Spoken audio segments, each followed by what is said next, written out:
Shalom. Sekali lagi shalom. Ya, puji Tuhan, di pagi yang indah ini Tuhan begitu dahsyat, begitu luar biasa. Coba berikan tos bagi kanan kiri bahwa Tuhan mengasihimu, Tuhan menyembuhkanmu.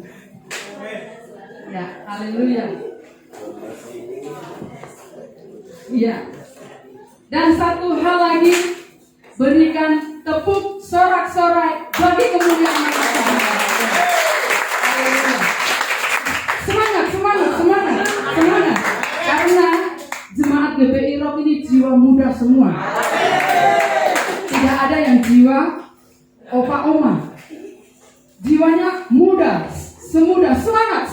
Semangat dan semangat. Ya, walaupun ada sesuatu hal yang membuat kita, tetapi kita tetap semangat di dalam Tuhan. Ya, mari kita belajar dari kebenaran firman Tuhan. Kita baca di dalam 2 Korintus 8 ayatnya yang ke-7 sampai dengan yang ke-9. Yang sudah dapat katakan amin. Yang belum dapat katakan haleluya. Ya, masih banyak sekali. 2 Korintus 8 ayatnya yang ke-7 sampai dengan yang ke-9.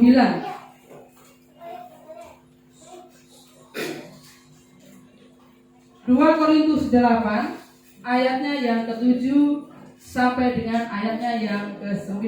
Yang sudah dapat katakan amin. Ya, kita baca bersama-sama. Perikopnya adalah pelayanan kasih. 2, 3. Maka sekarang sama seperti kamu kaya dalam segala sesuatu, dalam iman, dalam perkataan, dalam pengetahuan, dalam kesungguhan untuk membantu, dan dalam kasihmu terhadap kami, demikianlah juga hendaknya kamu kaya dalam pelayanan kasih ini. Aku mengatakan hal itu bukan sebagai perintah, melainkan dengan menunjukkan usaha orang-orang lain untuk membantu aku mau menguji keikhlasan kasih kamu. Karena kamu telah mengenal kasih karunia Tuhan kita Yesus Kristus, bahwa Dia yang oleh karena kamu menjadi miskin sekalipun Dia kaya, supaya kamu menjadi kaya oleh karena kemiskinannya. Katakan amin. Puji Tuhan, kebenaran firman Tuhan di pagi yang indah ini mengajarkan kita untuk kita saling mengasihi. Tetapi saya mengambil tema di pagi yang indah ini adalah kaya di dalam Tuhan. Coba Bapak Ibu angkat tangan. Siapa yang mau kaya? Angkat tangan. Siapa yang mau kaya? Angkat tangan. Ya, turunkan tangan. Yang sekarang yang tidak angkat tangan perlu dipertanyakan. Yang angkat tangan pun perlu dipertanyakan. Kaya di dalam apa? Di dalam Tuhan. Luar biasa. Beri tepuk tangan yang mulia bagi Allah kita. Ya, Tuhan mengajarkan kita harus menjadi kaya di dalam Tuhan. Kadang itu kita melihat begini, orang yang pakai mobil Ferrari itu dinamakan orang kaya. Jangan takut salah benar labrak saja. Orang kaya, tetapi kalau macam orang begini, pakai mobil ras, pakai mobil ada apa-apanya. Coba kalau lihat Raffi Ahmad, lihat siapa lagi? Itu dikatakan apa? Sultan Andara. Kalau kita mau mengatakan Pak Moni Sultan anak saya loh, kira-kira Bapak Ibu percaya tidak? Bapak Ibu percaya tidak? Harus percaya. Karena apa? Karena kaya di dalam Tuhan. Bukan Pak Moni, tukang ojek saja mu. Minta maaf ya. Tukang ojek saja mu. Bukan. Pak Moni dikatakan Sultan Andara, Sultan saya loh. Karena apa? Firman Tuhan tadi mengatakan. Firman Tuhan mengajarkan kita bukan kita menjadi kaya, menumpuk harta kekayaan kita. Apalah gunanya kita menumpuk harta kekayaan kalau kita tidak kaya di dalam Tuhan. Apalah kita menjadi orang Kristen kalau kita tidak memiliki kasih. Seperti kata firman tadi, ini bukan sesuatu yang harus dilakukan, tetapi Tuhan mau melihat sampai sejauh mana keikhlasan kita mengasihi. Ya,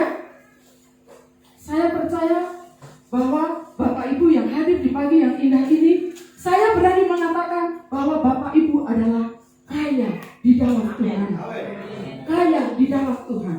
Itu yang harus kita kerjakan. Kaya di dalam Tuhan itu seperti apa? Kaya di dalam Tuhan itu seperti apa? Kaya di dalam Tuhan itu seperti kita murah hati. Kalau kita murah hati, itu sudah kita dinamakan kaya. Ya. Tetapi pandangan bagi orang dunia tidak anggap kita kalau kita tidak memiliki suatu harta kekayaan yang luar biasa. Kita bukan dikatakan apa-apa. Tetapi dunia boleh mengatakan bahwa orang ini sultan, orang ini kaya, orang ini kaya. Tetapi belum tentu di hadapan Tuhan. Tuhan mau mengakui bahwa orang itu adalah kaya di dalam Tuhan. Untuk melakukan suatu kasih itu butuh kerja keras. Butuh pengorbanan yang luar biasa. Kenapa? Kenapa kasih tidak mudah untuk dilakukan? Benar apa salah? Jawabannya pasti benar. Belum tentu orang bisa mengasihi satu dengan yang lain. Belum tentu orang yang bergelimang harta, melihat sekelilingnya, melihat kanan kiri, bisa kasih itu timbul dari hatinya. Tetapi saya mengatakan di sini bahwa kaya di dalam Tuhan, itu yang Tuhan tandaskan terus dalam setiap kehidupan kita. Karena apa? Karena Tuhan tidak mau kita menjadi contoh. Tuhan tidak mau kita menjadi sombong. Pandangan sombong terhadap orang lain itu nanti Bapak Ibu sendiri yang bisa menilai. Melihat Pak W seperti bagaimana, melihat saya seperti bagaimana, melihat Pak Medi seperti bagaimana, melihat kita semua itu seperti bagaimana. Nanti Bapak Ibu yang bisa menilai. Sama halnya dengan tindakan kita yang kita kerjakan untuk Tuhan. Bukan Bapak Ibu, bukan gembala yang nanti akan menilai, tapi Tuhan sendiri yang akan menilai. Apa sih orang ini dengan ketulusan? Ataukah orang ini supaya diacungkan jempol? Apakah orang ini benar-benar dari dasar hati yang paling dalam bisa melakukan dalam setiap kehidupan kita? Kasih itu tidak bisa dibuat-buat. Kasih itu harus dilakukan dengan tulus. Kalau kasih dibuat-buat, berarti begini, supaya diakui bunda. Oh iya, orang ini begini, orang ini begini, orang begini. Tidak. Kita harus melakukan kasih itu dengan tulus. Seperti kisah Rasul Paulus itu ya, mengajak jemaatnya. Mengajak jemaatnya itu harus menjadi kaya, bukan harus menjadi miskin. Harus menjadi kaya. Menjadi kaya sekali lagi bikin penandasan di sini bahwa kaya harus di dalam Tuhan. Kaya di dalam Tuhan, bukan kaya untuk kepentingan diri sendiri. Di sini ada bukan di sini. Maksudnya di Indonesia ini ada orang yang kaya nomor 1, nomor 2, nomor 3, nomor 4. Tetapi kita ini kaya dan nomor berapa? Tetapi bagi kita adalah nomor 1. Tidak bisa terkalahkan oleh apapun. Tidak bisa terkalahkan oleh apapun. Karena apa? Karena Kristus ada dalam setiap kehidupan kita. Kalau Kristus ada dalam setiap kehidupan kita, kita mau melakukan hal itu tanpa pikir. Dalam tanda kutip, melakukan perkara Tuhan yang ajaib dan yang baik. Kita patut mengucap syukur untuk Tuhan. Karena apa? Tuhan itu tidak pernah meninggalkan kita sedetik pun. Tuhan itu tidak pernah kita mengalami kekurangan. Tuhan itu tidak pernah menjauhkan kita dari Dia. Kadang kita tidak setia, benar toh?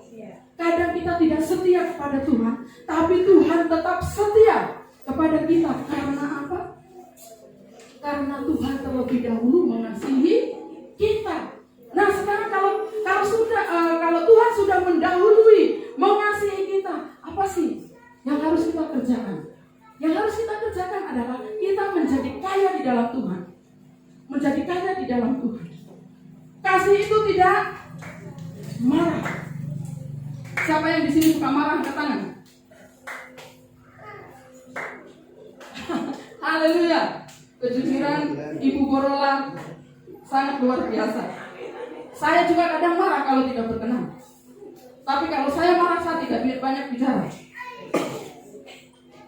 Siapa yang di sini suka banyak bicara, angkat tangan. Pasti ibu-ibu semua itu seperti begitu. Namanya ibu-ibu punya talent. Ya, namanya ibu-ibu punya talent. Talentnya apa? Bapak-bapak jangan salah dulu. Bapak-bapak jangan bangga dulu. Bapak-bapak jangan senang dulu. Ibu punya talent kalau begini. Pak Romi, ini contoh ya. Pak Romi mau berangkat ke Kokoda, kan? Contohnya ini naik angkutan, mungkin bukan charter. Naik apa ini? Lombok, naik Lombok. Nah, sudah tahu berangkatnya jam berapa? Sudah tahu berangkatnya contoh jam 5 pagi. Ya Pak Romi masih siap, masih ini. Yang jelas Ibu Gaby mesti ABCD sampai Z kan tidak? Itu demi apa? Demi kebaikan. Kalau seandainya tidak siap dari yang sebelumnya, pasti Pak Romi terlambat. Sedangkan di sana guru sudah menunggu, murid sudah menunggu, mungkin ada kedatangan tamu dari mana menunggu, akhirnya tidak bisa hadir. Nah, seperti begini. Jadi Bapak jangan sekarang ada pembelaan terhadap bapak-bapak karena ibu-ibu punya talent. Talent ibu itu luar biasa. Bisa masak, bisa bikin kue, bisa ciptakan apa yang tidak bisa menjadi bisa. Bukan tidak mungkin menjadi mungkin, ya itu bagiannya Tuhan saja. Begitu.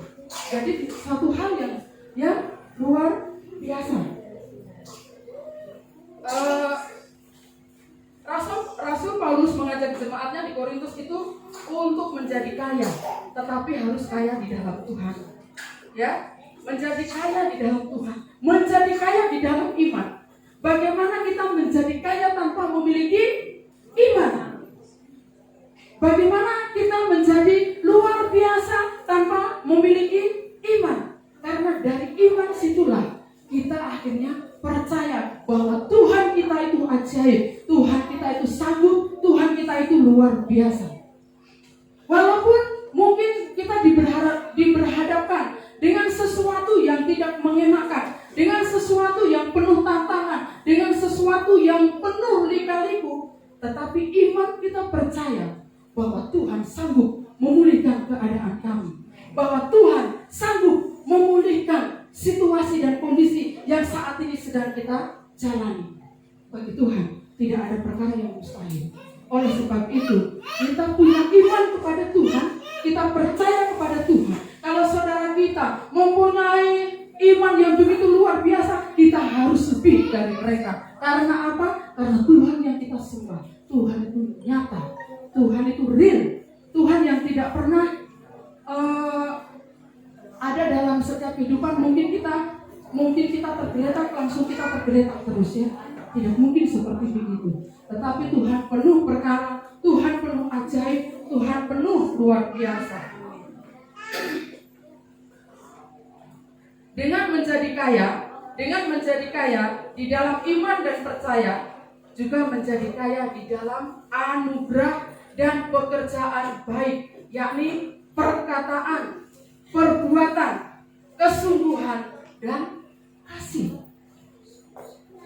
Kehidupan kita itu mencerminkan, kehidupan kita itu menggambarkan. Kalau ketika kita memiliki iman, disitulah akan timbul apa? Perbuatan yang baik, kesungguhan yang baik, pengetahuan yang baik, sungguh-sungguh di dalam Tuhan. Ketika kita sungguh-sungguh di dalam Tuhan, tidak mungkin Tuhan akan mengabaikan kita. Kita tidak sungguh-sungguh di dalam Tuhan saja, Tuhan penyertaan Tuhan sempurna atas kehidupan kita.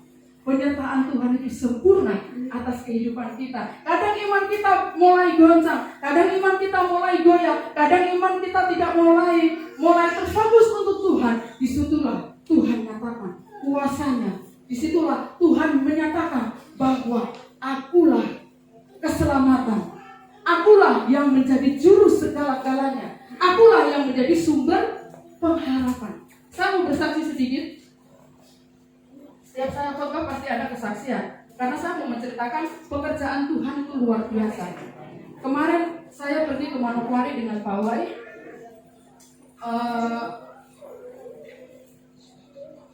Tiket pulang pergi sudah disediakan. Kita punya persediaan uang juga terbatas, tetapi saya punya Tuhan itu dahsyat dan Tuhan luar biasa. Ketika mau pulang, tiket sudah ada, pastinya diwajibkan untuk kita swab antigen. Dan saya melihat nyata-nyata di situ harganya itu 250. Setelah saya masuk, begitu sudah di swab, tunggu hasil, dan saya diketemukan dengan orang apotek. Saya tanya, "Adek, ini 500.000 toh?" Dia bilang gitu. "Kakak, tidak."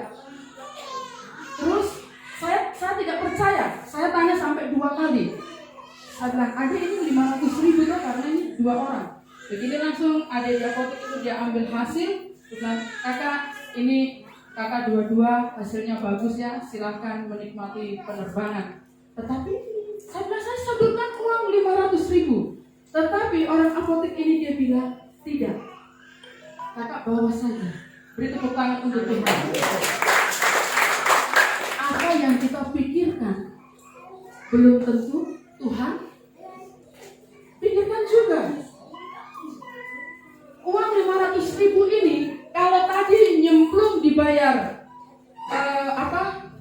swab itu, berarti kita pulang dan pulang lurus-lurus ke Temenabuan, tidak tahu mungkin macet di jalan karena bensin sudah begini-begini.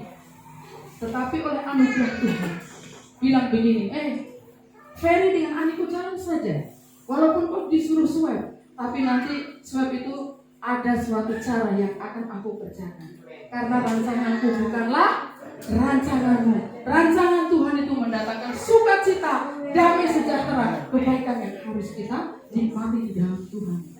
Kalau tanpa Tuhan tidak mungkin. Jangan mengandalkan kekuatan kita. Awalnya kita punya orang dalam, saya tidak punya orang dalam. Saya tidak kenal dengan orang itu. Sedangkan saya lihat sekelilingnya begini juga, mereka bayar. Kok saya kasih uang sudah nyata-nyata, uang yang terlihat 500.000, uang saya ditolak. Itu saya memberikan gambaran, itu bilang begini, mungkin itu ini kok gaya sekali, kok setelah ada uang lagi baru kau mau kasih uang, lalu kamu tarik simpan. Akhirnya kita bisa pulang, bisa isi bensin, bisa beli air minum. Wah, Tuhan kita kaya. Kita juga harus menjadi kaya. Begitu, kita juga harus menjadi kaya. Apa sih yang tidak mungkin bagi Tuhan? Kalau yang tidak mungkin bagi Tuhan, makanya kita disuruh beriman. Yang tidak mungkin bagi kita, mungkin bagi Tuhan, makanya kita disuruh beriman. Beriman. Pasti Tuhan akan menyediakan. Sampai di sana juga disediakan tempat yang luar biasa, disajikan makan yang luar biasa. Wow, keren. Saya bilang begini, ikut Tuhan ini dahsyat dan luar biasa. Ikut Tuhan ini dahsyat dan luar biasa. Saya bilang begini, saya terkagum-kagum dengan Tuhan. Saya di atas pesawat, saya dibuat Tuhan itu seolah-olah itu bagaimana ya, mau menjerit, mau berteriak. Saya bilang begini, ketika saya menikmati perjalanan itu, bukan saya tutup mata, tetapi saya lihat begini. Saya bilang begini, ciptaan Tuhan itu dahsyat, luar biasa. Apa sih yang harus kita berbuat untuk Tuhan? Kadang kita mengecewakan Tuhan. Kadang kita tidak setia kepada Tuhan. Kadang kita mengabaikan Tuhan. Seolah-olah kita ini kuat. Seolah-olah kita ini tidak membutuhkan Tuhan. Tetapi Tuhan dahsyat dalam setiap kehidupan saya dan Bapak Ibu sekalian. Kekayaan di dalam iman kepada Tuhan Yesus Kristus tidak bergantung kepada harta benda kita. Harta benda kita yang kita miliki itu adalah suatu titipan dari Tuhan. Kalau kita mempunyai ini dan itu adalah suatu bonus dari Tuhan. Ketika kita tidak menggunakan yang baik-baik, ketika kita tidak memuji memuliakan Tuhan baik-baik, dalam sekejap barang itu bisa lenyap. Tetapi kita ingat bahwa kasih Tuhan tidak pernah berlalu dalam setiap kehidupan saya dan bagi Bapak Ibu sekalian. Saya percaya bahwa jemaat GBI Rock yang diberkati Tuhan saat ini, biarlah dalam setiap kehidupan yang ada mempunyai iman, memiliki iman yang sungguh-sungguh di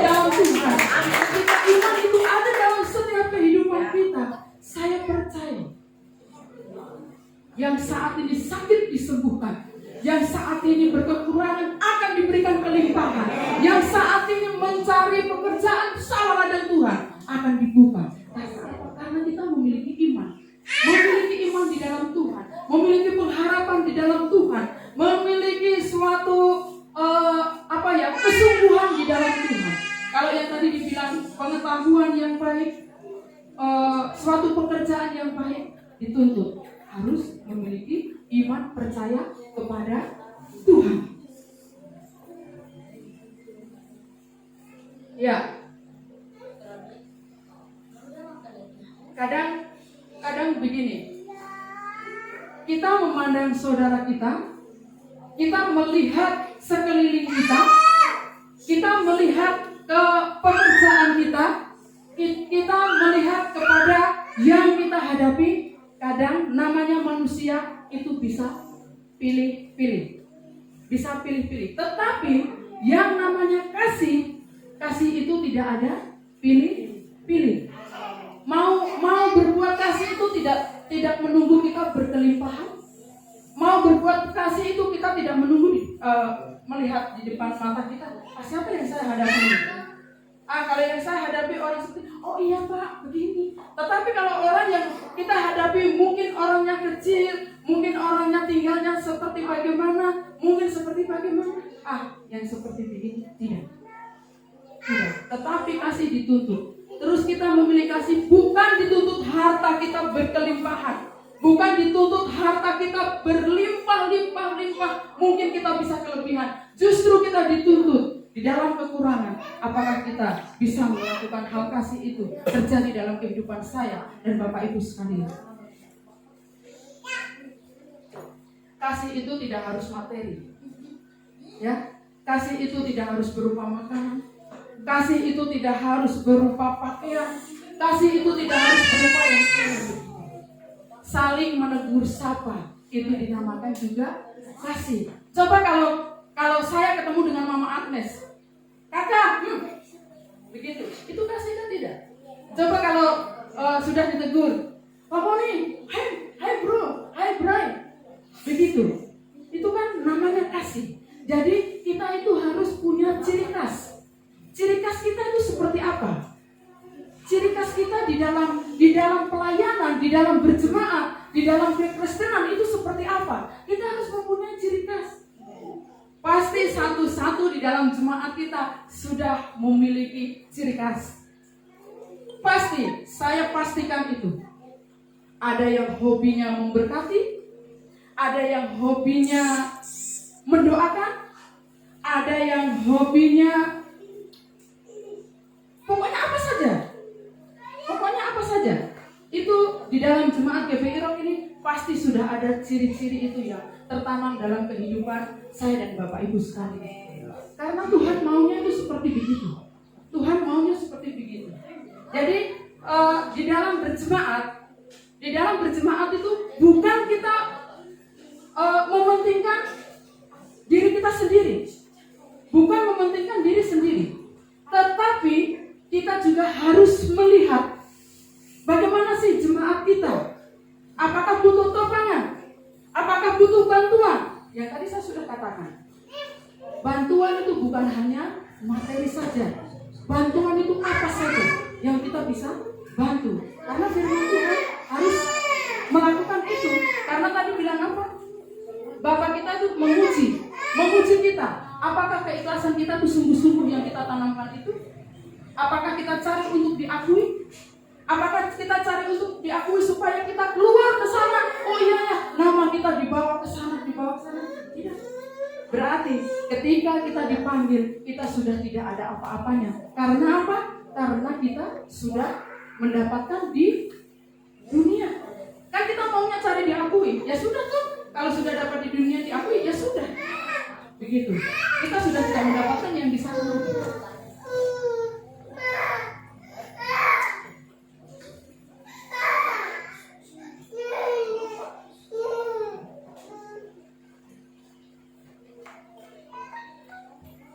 Kadang kita melakukan sesuatu itu mungkin dari satu titik dalam hati kita mengharapkan imbalan. Yang kita lakukan ini mungkin dalam hati kita, saya memberikan seperti begini, orang itu juga harus balas kepada saya. Itu salah. Itu salah fatal. Kita lakukan saja. Kita lakukan saja. Ketika kita melakukan, disitulah Tuhan akan berperkara. Mungkin contohnya begini. Mungkin kita memiliki uang, mungkin tidak cukup untuk diri kita sendiri. Tetapi kita berani berkorban, Tuhan akan membalas itu dengan berlipat-lipat kali ganda. Saya pernah melakukan seperti begitu ketika saya waktu itu di Gedangan, di tempat saya kerja dulu. Saya beribadah, bagaimana uang hanya Rp1.000 yang ada di dalam saya punya Alkitab. Ketika tangguh dijalankan, saya baku tawar dengan Tuhan. Tuhan bilang begini, kasih. Saya bilang tidak. Tuhan bilang kasih. Saya bilang tidak. Kalau saya kasih, saya ini haus. Saya sudah tidak ada uang lagi. Bagaimana dengan perjalanan saya pulang? Saya pulang pun saya harus jalan kaki. Saya harus jalan kaki. Tidak sadar tangguh sampai di depan, uang 1.000 jatuh. Tetapi Tuhan berperkara luar biasa. Karena apa? Karena Tuhan membuat saya harus percaya sama Dia. Waktu itu saya baru bertobat. Tuhan membuat saya harus percaya kepada Dia lebih sungguh-sungguh lagi. Ketika saya haus, saya mulai jalan dan saya dipertemukan dengan Taci, seorang Cina yang ada di jemaat situ lagi. Dan saya bilang, ditanya mau jalan kemana? Saya mau jalan pulang. Arahnya kemana? Arahnya ke Sedati. Saya sudah lapar, saya haus. Ternyata saya dibawa oleh Taci dengan suaminya ini, dibawa lurus. Saya bilang begini, Ci, ini sudah lewat saya punya kos-kosan. Oh iya, enggak apa-apa. Ternyata saya dikasih masuk di restoran. Di situ ada restoran yang namanya restoran Cici. Dan saya dilayani seolah-olah itu pelayanannya itu kayak wow begitu. Padahal saya bilang, saya ini siapa? Saya ini apa? Saya mau duduk kursinya ditarik. Saya mau makan menunya dikasih, disuruh pilih. Akhirnya ketika dipilih, saya makan, saya minum, dan saya merasa kenyang. Saya bilang begini, oh ternyata Tuhan itu begini. Tuhan begini, padahal tadi Rp1.000. Saya diantar pulang lagi. Diantar pulang. Dia ikut masuk di saya punya kos-kosan. Saya ditanya, gajimu 1 bulan berapa? Oh, Pak Wes saja yang tahu 1 gaji. Yang lain terada. Orang tua saya juga tidak tahu saya punya gaji. Hanya Pak Wes saja yang tahu. Karena saya gaji itu saya gunakan saya dengan Pak Wes. Karena kita dimabuk cinta. Jadi setelah itu sudah beliau ikut masuk dan ini kos-kosannya Ani ya. Dia bilang, iya Ci, ini kos-kosan saya. 1 bulan berapa? 1 bulan begini, saya punya gaji begini. Oh, berdoa bersama-sama. Pas beliau berdua mau pulang, dia punya tas dan mungkin sudah disiapkan ya, karena sudah terbungkus dengan amplop. Begitu dikasih ini, Ani, ini untuk, saya tidak pernah ceritakan ini buat Pak Wai. Saya bilang, Ani, ini untuk bayar 1 tahun, kos-kosan kamu 1 tahun, dan ini untuk kamu pakai makan. Akhirnya teman yang satu kamar dengan saya itu, dia bilang begini, No, dia panggil saya itu Nino karena saya kecil, bukan yang sekarang begini. Dia bilang begini, No, kok orang itu bisa kasih uang? Terus saya bilang begini, saya tidak tahu Fit, karena saya belum bisa bicara. Kalau bicara mungkin kalau seandainya sudah bisa bicara. Saya bilang begini, itulah karya Roh Kudus. Itulah karya Roh Kudus. Jadi kita jangan menganggap remeh. Jangan menganggap remeh pekerjaan Roh Kudus. Kadang ada yang bilang begini, kadang saya juga tidak sepakat. saya kan hidup masih begini-begini saja. Kita ini kan orang kecil. Kita kalau seperti begini, kalau kita berbicara seperti begini, kita tidak sadar bahwa kita itu sangat mengecilkan Tuhan kita. Kita sangat mengecilkan Tuhan kita. Bahwa Tuhan kita itu dahsyat. Tuhan kita itu sanggup melakukan. Gunung saja sanggup dipindahkan. Apalagi yang lain-lain. Begitu. Kadang kan ada yang bilang seperti Asa ini kan orang kecil. Asa ini tidak mampu seperti begini. Tidak sadar bahwa yang kata-kata yang keluar itu adalah kita seolah-olah mengecilkan Tuhan. Bahwa Roh Kudus itu tidak ada dalam setiap kehidupan kita. Kembali lagi, kaya di dalam Tuhan. Seperti Bapak Ibu mungkin hadapi sehari-hari ya. Bapak Ibu bisa menghadapi sehari-hari.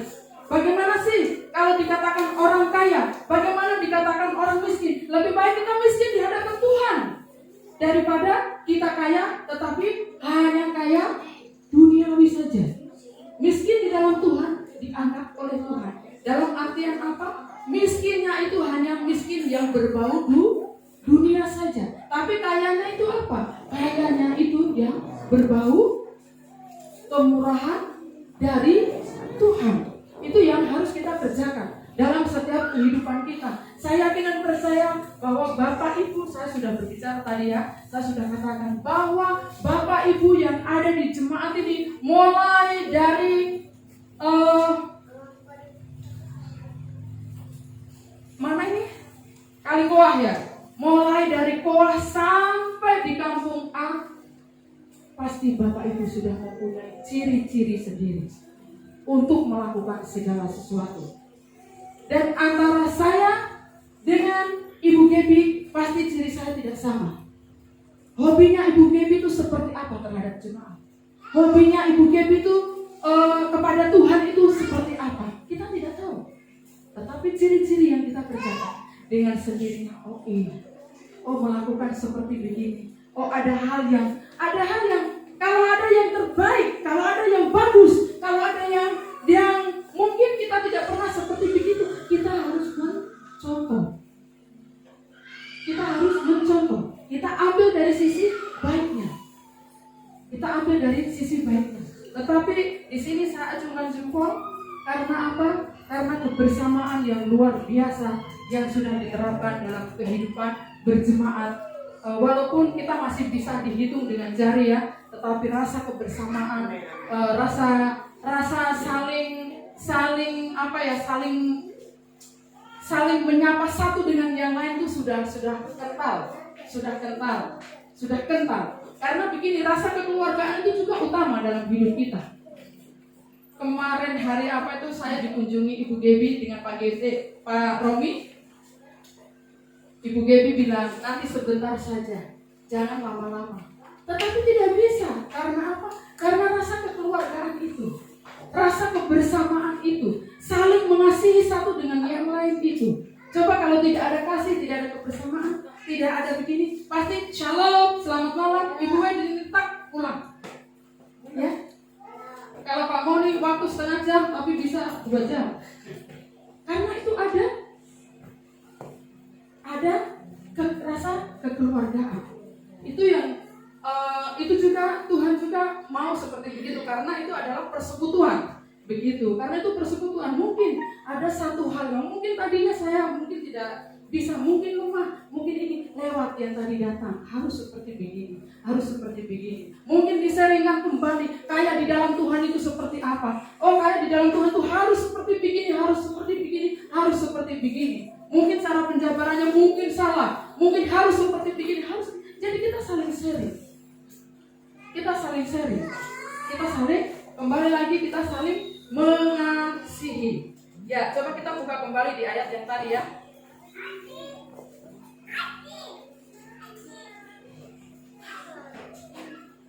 Di ayat yang tadi, 2 Korintus 8 ayatnya yang ke-7.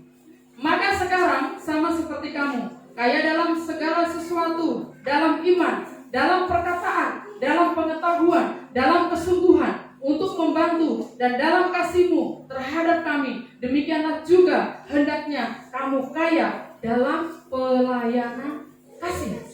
Bukan saya yang mengatakan, tetapi ini adalah kebenaran firman Tuhan. Tetapi ini adalah kebenaran firman Tuhan. Kita tidak bisa melakukan 50% minimal. Kita belajar dari 0, sekian persen.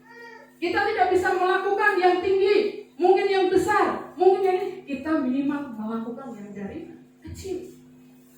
Gitu. Ya, di ayatnya yang ke-8.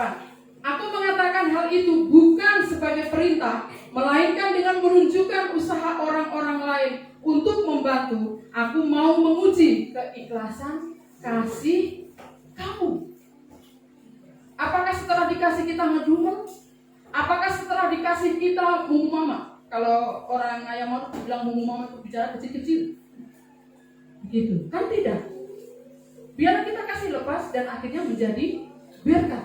Ketika kita menjadi berkat, pasti satu hal yang saya inginkan itu begini. Pasti Bapak Ibu di dalam doa, Bapak Ibu tidak akan pernah melupakan doa, mendoakan kami. Itu yang kita harapkan. Itu yang kita harapkan. Karena kamu telah mengenal kasih karunia Tuhan kita Yesus Kristus, bahwa Ia yang oleh karena kamu menjadi miskin, sekalipun Ia kaya, supaya kamu menjadi kaya oleh karena kemiskinannya. Firman Tuhan itu mengatakan bahwa kekayaan orang-orang fasik itu akan dikirim dalam setiap kehidupan kita.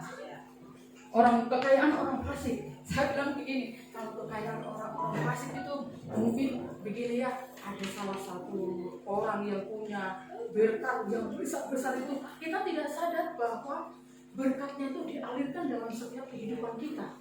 Kadang kita tidak sadar, karena itu firman Tuhan. Ya, karena itu firman Tuhan. Tetapi yang menjadi renungan di pagi yang indah ini adalah di ayatnya yang ke-7. Maka sekarang sama seperti kamu kaya dalam segala sesuatu, dalam iman, dalam perkataan, dalam pengetahuan dan kesungguhan untuk membantu, dan dalam kasihmu terhadap kami, demikianlah juga hendaknya kamu kaya dalam pelayanan kasih. Dunia sudah tergoncangkan oleh suatu hal, kasih hampir punah. Bahkan sudah tidak ada akan kasih di dalam jemaat kita, dalam kehidupan suami istri, dalam setiap kehidupan keluarga, bahkan tidak ada saling kasih. Kamu bisa makan, ya makan. Kalau saya tidak. Kamu bisa ini, ya sudah kamu kerjakan. Saya tidak. Tetapi ingat bahwa kebenaran firman Tuhan di pagi yang indah ini di ayat yang ke-7 menandaskan pelayanan kasih itu harus menjadi prioritas utama dalam setiap kehidupan kita. Di samping kita melakukan pelayanan yang Tuhan percayakan, kita harus membuktikan kalau kita dipercayakan untuk melayani Tuhan. Jangan kita hanya bisa berbicara saja, jangan kita hanya bisa ngomong saja, tetapi pelaksanaannya tidak ada. Pelayanan kasih itu kita merasakan itu seperti apa? Dari sentuhan-sentuhan, mungkin cara ngomong, mungkin cara bergaul, mungkin cara, kalau tadi saya sudah bilang, kalau masalah yang materi itu kalau bisa. Tetapi yang utama adalah mengasihi kepada sesama kita. Mengasihi kepada sesama kita tidak membedakan bahwa saya dari Jawa, Bunda dari Manado, Pak Romi dari Ambon, Pak Adoi dari Inangwatan. Ya, kasih itu harus dipukul sama, karena itu adalah tuntutan. Bagaimana kita dipercayakan pelayanan kalau kita tidak saling mengasihi? Ya, saya rasa seperti begitu. Mungkin tidak langsung bisa yang wow begitu, tetapi saya sendiri juga belajar. Mungkin ada hal yang tidak berkenan buat Bapak Ibu sekalian yang ada di pagi yang indah ini, ya kita mohon dimaafkan. Karena itu juga kita masih belajar. Mungkin yang di atas saya itu mungkin lebih luar biasa. Justru saya juga harus belajar dari beliau-beliau ini. Begitu. Bagaimana sih cara kasih ditumpahkan dalam setiap kehidupan kita. Kaya, kembali lagi, kaya itu definisi daripada kaya itu kan bikin punya mobil mewah, punya rumah mewah, pakaian yang mewah, mungkin yang seperti apa. Tetapi di dalam Tuhan versinya tidak seperti begitu. Kaya di dalam Tuhan itu yang tadi ada kemurahan hati yang harus kita sampaikan kepada kita semua. Ya, Tuhan itu tidak pernah meninggalkan kita. Tuhan itu selalu ada dalam setiap kehidupan kita. Tuhan itu tidak pernah memperlakukan kita akhirnya yang seperti begini. Jadi harus kita seperti begini. Tidak.